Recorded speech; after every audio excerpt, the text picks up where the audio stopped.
Henosis, the Aeon of union. Henosis Greek meaning. The Greek word henótēs is derived from heis, meaning one. The term conveys the idea of unity, oneness, and unification. In ancient Greek, it is used to express a state of being united or harmonized, often applied in philosophical contexts to describe the unity of various elements into a singular whole. The concept of unity in the Greek philosophical tradition, as seen in Aristotle and Plutarch, emphasizes the idea of consensus and harmony. The word henótēs can be found in the New Testament, particularly in passages like Ephesians 4 verse 3, where it refers to the unity of the Spirit. Make every effort to keep the unity of the Spirit through the bond of peace. The term is also used in Ephesians 4 verse 13, where it refers to the unity of the faith, until we all reach unity in the faith and in the knowledge of the Son of God. This sense of unity, especially in the context of spiritual and theological discussions, is foundational to understanding as an essential concept in Gnostic traditions, where the goal is to achieve union with the divine and ultimately become one with the ultimate source. Valentinian understanding. In Valentinian Gnosticism, Henosis represents the union of the individual with the divine. Aeons, which are attributes or aspects of the divine, emanate from the Father and the Son. 4 aeons emanate directly from the Father, while the remaining 26 aeons emanate from the Son. Among these aeons, Henosis represents the state of perfect unity or union, which is vital for spiritual salvation. The Valentinian system distinguishes sharply between the human Jesus and the divine Christ, the Logos.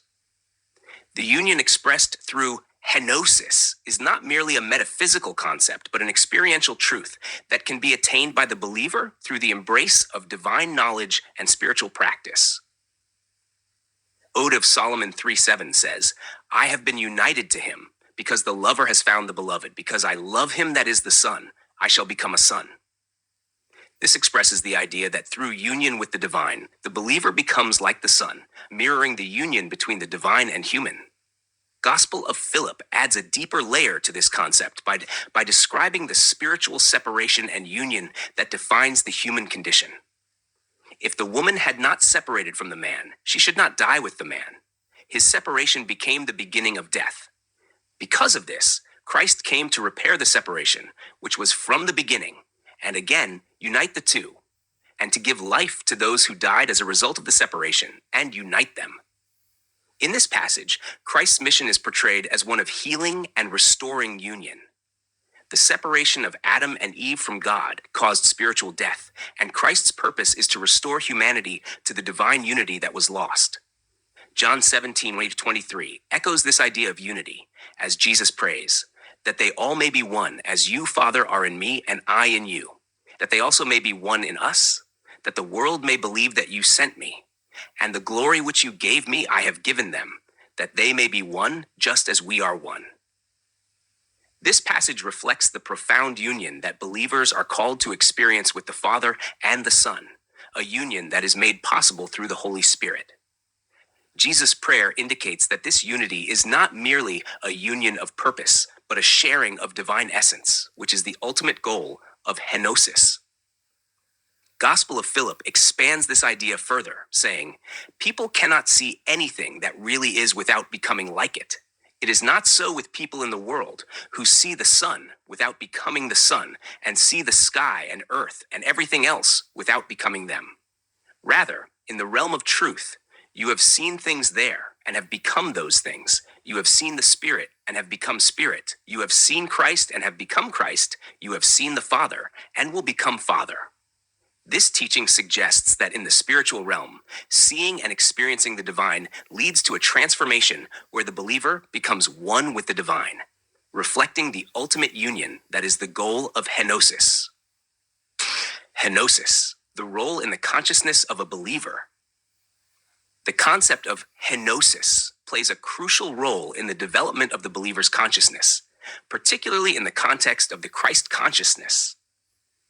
Henosis represents the unification of the believer's consciousness with that of Christ, achieving a state where the mind of Christ is fully realized in the believer.